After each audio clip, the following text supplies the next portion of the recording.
다정한 참견. 네, 안녕하세요. 다정한 참견의 다혜. 희덩입니다. 네, 오늘은 헤어진 상대방이 나를 그리워하는 경우라는 주제로 이야기를 나눠보도록 하겠습니다.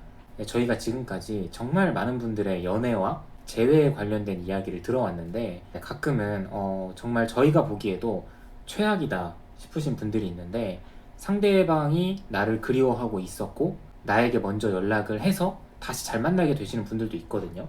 그러니까 그런 경우에는 저희가 보면서도 아니 이분이 어떻게 재회를 하신 거지? 좀 의아할 때도 있었어요. 그런데 그런 분들의 공통점을 좀 보니까 좀 비슷한 부분들이 있기는 하더라고요. 그래서 그런 부분들을 좀 이야기를 해보려고 해요. 저는 사실 이 부분이 가장 중요하다고 생각을 하거든요.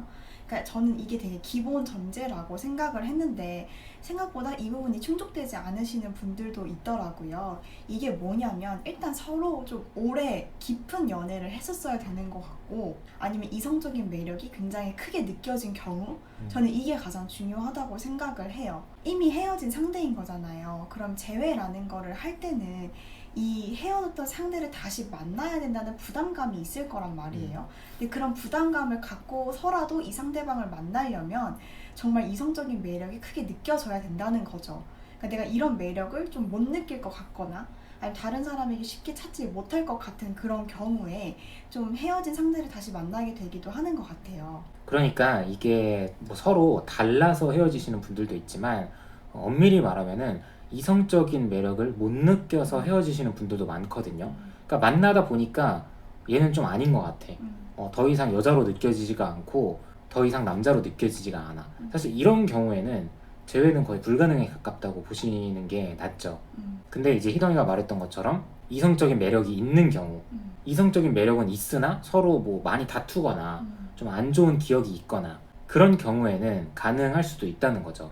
솔직히 객관적으로 생각을 해봐도 내가 정말 이 사람한테 굉장한 매력을 느꼈어요.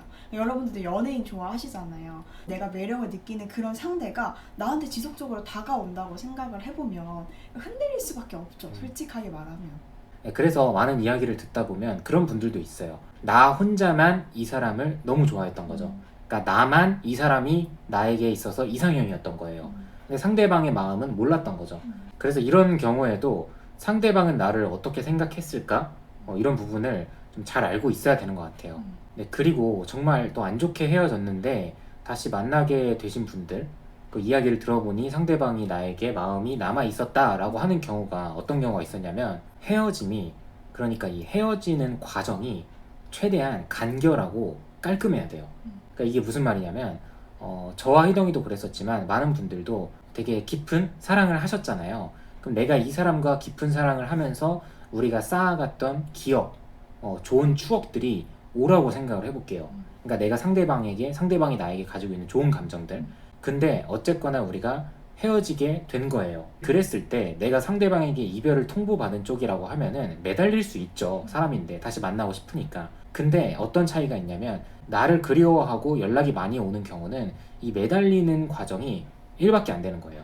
이해가 되시나요? 네네. 예, 그러니까 최대한 조금 매달렸다는 거죠. 그러니까 매달렸다고 해도 뭐 하루 동안 내가 잘할게, 다시는 안 그럴게. 그 하루 정도는 구차하고 구질구질했지만 그게 그냥 하루 이틀에서 끝났던 거예요. 근데 그게 안 되는 분들은 이제 막 일주일, 이주일, 한 달, 두 달 이상을 꾸준하게 상대방을 괴롭힌 거죠. 폭탄 카톡을 보낸다든지, 폭탄 전화를 한다든지, 막 어떤 분들은 직장 앞에 찾아가시는 분들도 있고, 기본적으로 집 앞으로도 찾아가시고, 근데 그랬을 경우에 이 게이지가 2, 3, 4, 5로 높아진다는 거예요. 결국에는 얘가 높아지면은 얘가 낮아질 수밖에 없거든요. 네. 사람의 기억은 왜곡되고 이 기억력이 한계가 있기 때문에 이 기억이 점점 더 커질 수밖에 없다는 거예요. 그럼 여러분도 생각을 해보시면 상대방이 나에 대해서 이렇게 안 좋은 마지막에 구차한 감정들을 가지고 있는데 이게 결국에 내 이미지가 되어버렸는데 이런 이미지인 사람을 다시 만나고 싶냐는 거예요. 그러니까 우리가 좋았던 기억이 이제는 기억이 안 나. 묻혀져 버렸어, 얘 때문에. 근데 어떻게 다시 만나라는 거죠. 근데 그럼에도 불구하고 내가 더 잘할게. 그러니까 이게 들리지가 않는 거예요. 저도 그랬고 저와 같은 사례를 많이 보기도 했었는데 그러니까 상대방이 다가올 때 좀 구질구질하다 이런 느낌을 받으면은 조금은 매력도가 떨어지잖아요. 근데 저도 재회를 할 수 있었던 이유는 막 그런 느낌이 안 들었었거든요. 그냥 한두 번 하고 말기 때문에 별로 이 상대에 대해서 안 좋게 생각할 부분이 없었단 말이에요. 그러니까 시간이 지나면서 우리가 헤어졌던 그 순간보다는 우리가 만났을 때 좋았던 그 순간들이 더 떠오르기가 쉬웠던 거죠. 그러다 보면 그 순간들이 많이 생각이 날수록 이 상대방을 그리워하게 되는 마음도 커지는 거고. 그래서 정말 깊은 만남을 가졌었다면 내가 생각해봐도 내가 정말 이 삶을 살아가면서 이 사람과의 연애가 가장 깊었다라는 생각을 하면 좀 참을 줄 아셔야 되는 것 같아요. 어쨌거나 시간이 흐른다고 해도 우리의 이 기억이 없어지지는 않거든요. 이런 경우에 이 기억이 좀 미화가 될 수가 있는 것 같아요. 안 좋았던 기억들이. 그리고 많은 분들께서 가장 걱정하시는 부분이 하나가 있어요. 아, 근데 내가 이렇게 연락을 안 했다가 상대방이 나를 잊으면 어떻게 하죠? 이 걱정이 되게 많으시더라고요. 그래서 그 걱정 때문에 나를 잊지 않게 하기 위해서 계속 연락을 하는 거죠. 근데 상대방이 오히려 잊는 게 나아요. 그러니까 지금 이 상대방은 어쨌든 힘든 기억이 많고 우리 싸웠던 순간들이 있고 다퉜던 순간들이 있으니까 헤어진 거잖아요. 근데 여기서 더 최악인 경우가 없거든요. 그냥 우리는 이미 헤어졌고 그 기억을 가지고 살아가고 있으면 차라리 그 안 좋은 기억이라도 있게끔 놔두는 게 오히려 좋은 거죠. 그럼 내가 오히려 다가갔을 때 조금 더 새로운 마음으로 시작을 할 수도 있는 거잖아요. 하지만 그런 기억들이 오히려 안 잊혀진다고 하면은 더 가능성이 없다고 봐요, 저는.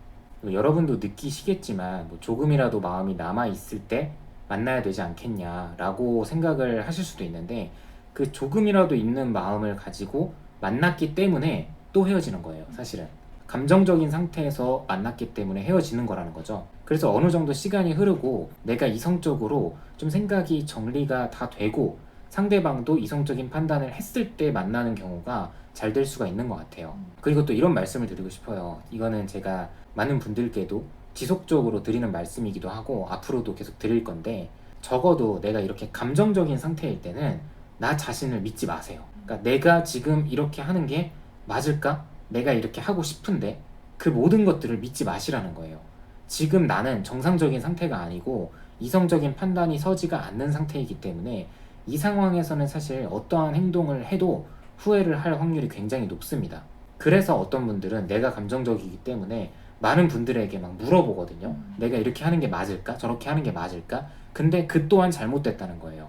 왜냐면 감정적인 상태에서 누군가에게 나 자신을 표현할 때는 그 또한 감정적이기 때문에 제대로 표현을 하지를 못해요.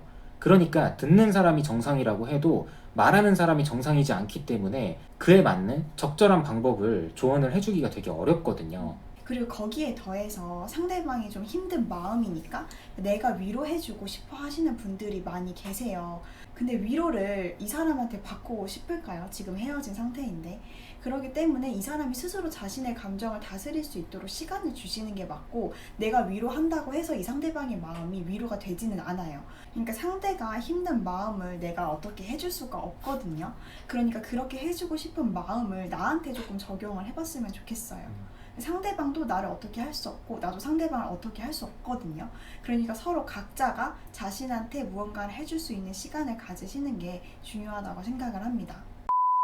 네, 오늘도 저희 영상 시청해주셔서 감사드립니다. 지금까지 다양한 참견의 다혜 희당이었습니다. 안녕.